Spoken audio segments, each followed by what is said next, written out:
Hey, toy fanatics! I'm here today, and actually, have a special guest with me. I'm Tay Ray Gun, and this is my cat, Low Gray. She's one of our many animals around here. She's pretty. She's pretty. Anyways, so my kid came to me the other day, and he was saying, "Hey, Dad, can we make it was like a Snake Mountain or another playset?" And I was like, "Well, it's like we can actually make some scenery things." And so I started, kind of going through some of the supplies I had, and I had all these foam blocks that I think he had when he was a kid that we were going to donate. And I said, well, we'll just use this to make kind of play set or play pieces off of. So today my focus is to show you how to make a backdrop or some set pieces for your action figures for those who are taking action figure photos. So that's why I'm here talking toys, and here we go.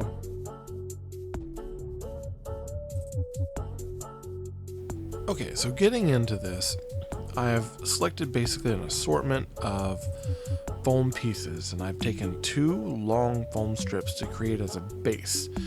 Now, I cut them out so I can interlock them together, and I'm using contact cement to basically paste these 2 pieces together so that way they don't come up. And they're going to be the ground for the rest of the temple. So these arches I'm going to have into place, and these are going to be the standing part of the structure. So I'm kind of moving the parts around just to make sure that I have everything in the place where it needs to go. And then I glue them all into place. And I'm making sure that every single seal is nice and tight. Now I'm going to take other small pieces of trim that I have, contact cement them, and I want to glue them in place because I want, nice little details around the column and other details around the playset as well.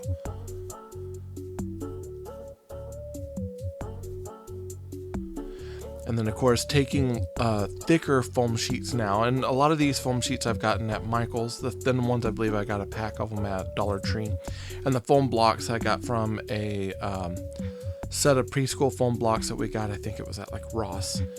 So these you can find them out there in the world, and they're pretty easy to find. So using those thicker foam pieces, I'm actually gluing down kind of column accent pieces that stand out, and I'm just cutting basic shapes. So lots of triangles, lots of angles. I want to look rather tough, maybe a little menacing. So the more sharp angles you have, the more that it kind of gives us the idea that this place might be ancient, menacing, and not really a place that you want to go to.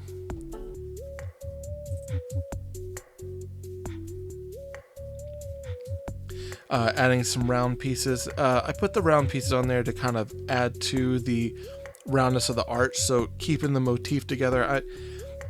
If I have all these triangular pieces all over the place, but I don't have enough of the round pieces back in place to kind of go against the triangles, I lose the emphasis with the arch. So it no longer, let me rephrase that. I lose the connection to the arches. So I want the arches to still be present. I want that motif to still play in. So I'm having to kind of go between sharp angles, lots of triangular shapes, and round shapes to kind of keep it all focused together.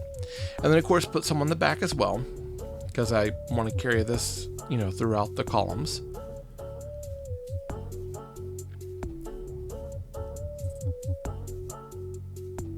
And then of course gluing more of the round pieces on, because you want to continue that design from one arch to another. Now this last foam piece, I noticed that I needed a bit of a roof to go across, and so I'm cutting out an extra foam sheet, and I'm going to contact cement glue this into place. And I had to work really hard to make sure that stayed in place, because gravity is wanting to try to pull it down. Now using a basic just Crayola marker, I'm drawing some more designs on there. Now the drawing of the designs is really meant for me to cut away. So as I'm drawing these on, I'm wanting to say, okay, these are the pieces that I'm going to cut with like a hobby knife, like a hot knife sort of thing. Lots of little lines. This next part, when you go in and you start cutting things with a hobby knife, and it's actually like a hot knife, My suggestion for you is to do that outside. And the reason why is that hot knife, it kicks up all sorts of fumes in your face and all over the place, and it really stinks, and it can cause the smoke alarm to go off, as I found out with another project. I'll be taking this outside to sculpt in all these lines. All right, let's get to it.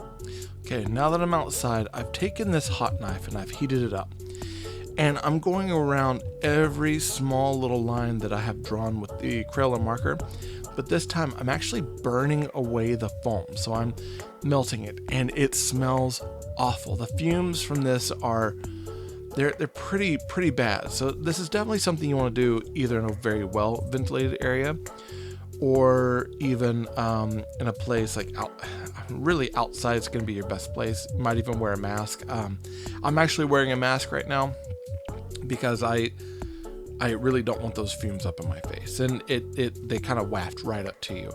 So again, cutting all the lines, and I'm using a bit of, it's like a tip that comes out like a candle flame that's shaped like that, and I'm using that because I know that I can get a lot of the cuts by turning this tip however I want, and I can get a lot of the designs out of it. Now I also go and I press this piece flat end in on there to kind of cut almost like candle looking aspects to the circle tips. Now, in order to finish the roof, I go in, I decide to hot glue all these small strips. Now these are the strips that I got at Dollar Tree, and what I did is I cut them into basic shingles, and I'm gluing and I'm just stacking all these shingles on top of one another, and I'm overlapping just a little bit because I want it to completely fill up this entire roof. And as you go, you kind of pull any of the hot glue webbing away, and that way you can kind of press and stack them, and they still sit up a little bit. Instead of using the contact cement, this time I really wanted some of these to roll and turn and move a little bit. So I just wanted to tack them a little bit with the hot glue and have them kind of set and then roll and turn, so it looks a little bit more like shingles at this point. I'm going all the way up to the top.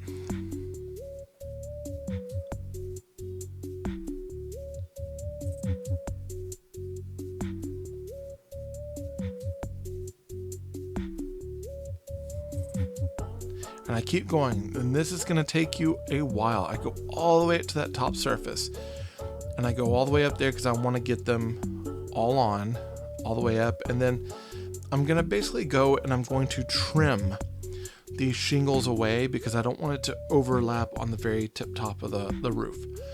And then any of the excess pieces that you cut off, you can actually glue back down as like fallen shingles or shingles that have fallen down the roof. You might tack a few on here and there just to give it the appearance of oldness. Now, I take that thicker foam. I had a couple of pieces that were left over from cutting the side floor off, and I cut it into little spikes, and I'm going to put them on top because I really want to give kind of a menacing look. So I'm gluing all the spikes and then the cutaway spikes that were left. Okay, so pretty much once I've put it together, I take it and I like to use this stuff right here. It's called Plastidip, and I spray this all over this thing just to kind of make it all nice and plasticized, keep a lot of the foam from coming back up. And I do this before I actually go and paint. So to me, this is a little bit like a primer coat. And I like to use black because it helps hide in any indentions. Now I'll be painting over this in the next video, so that way you can see the painting process for it. But for this, for the actual creation, this is what we do. Okay, so once you get to this point and it's all done, after that it'll be painting. So till next time, because the next video is going to be all about painting this in true Talking Toys fashion. Remember, they're not dolls, they're action figure playsets. Yeah, till next time. If you like what you see, be sure to hit that like button. Also go ahead and subscribe to my channel. I'll have more of these toy videos coming to you soon. This episode of Tay Ray Gun was sponsored by Marvin Dog Media. To learn more about Marvin Dog Media, visit www.marvindogmedia.com.